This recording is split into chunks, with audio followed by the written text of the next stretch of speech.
Mesdames et messieurs, chers jeunes, chers habitants de Thiès-Est, chers frères, chères femmes, chers leaders communautaires, aujourd'hui n'est pas un jour comme les autres.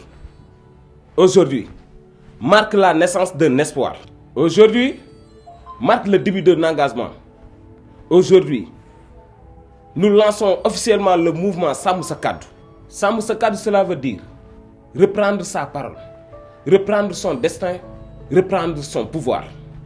Pendant trop longtemps, les populations de Thiès-Est ont été écoutées, mais pas entendues. Promises, mais pas servies. Présentes, mais pas impliquées.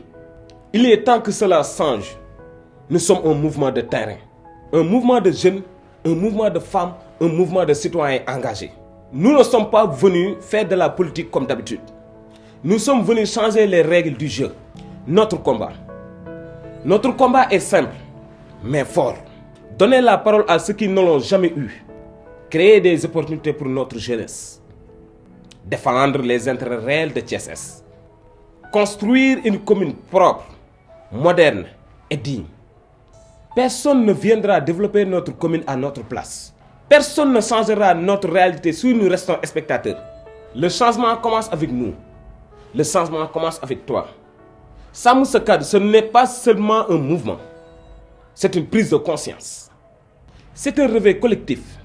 C'est une révolution pacifique. Nous nous engageons à être proches des populations, d'être transparents dans nos actions, d'être à l'écoute de chaque quartier, d'agir et non promettre. Appel à mobilisation. Je lance aujourd'hui un appel fort. Jeunes de Thiès-Est, levez-vous. Femmes de Thiès-Est, engagez-vous. Population de Thiès-Est, rejoignez-nous. Ensemble, nous pouvons transformer Thiès-Est. Ensemble, nous pouvons écrire une nouvelle histoire. L'heure n'est plus au discours vide. L'heure est à l'action. Sàmm Sa Kàddu est là. Le changement commence maintenant. Je vous remercie. Salaamaaleykum Thiès, salaamaaleykum Sénégal, salaamaaleykum samay mbokk samay xarit. su leen gisee nag sama teewaay tey fii waru leen a bett ndax nag lu ko jar moo ko jar. tey jii nag dafa doon juddub suñu mouvement bu bees bii ñu naan Sàmm Sa Kàddu. Sàmm Sa Kàddu nag soo ko déggee mouvement politique la certes, mais mouvement boo xam ne ay jeunes yu engagé ñoo si nekk. ndax nag lépp li ñuy dund suñu gox yéen yëg ngeen ko te xam ngeen ko mu neex wala mu naqari suñu gox la ñun ñoo ko moom. kon nag loo bokk foog nga sóob si sa loxo ngir mu dem ndax lépp ñëpp lu ne ki ne nga ca. looloo tax nag ñun ñu engagé wu jóg pour porter flambeau bi yëkkati suñu drapeau si kaw ndax Thiès-Est daf ñoo jaral.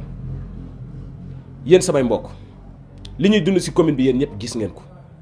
tey du loo xam ni ñu war nañoo toog di ko seetaan ba tax na ñoo ngi woo ñëpp ñi nga xam ni pare nañu pour jàpp ci ngeen ñëw ñu àndandoo di xàccandoo di dóorandoo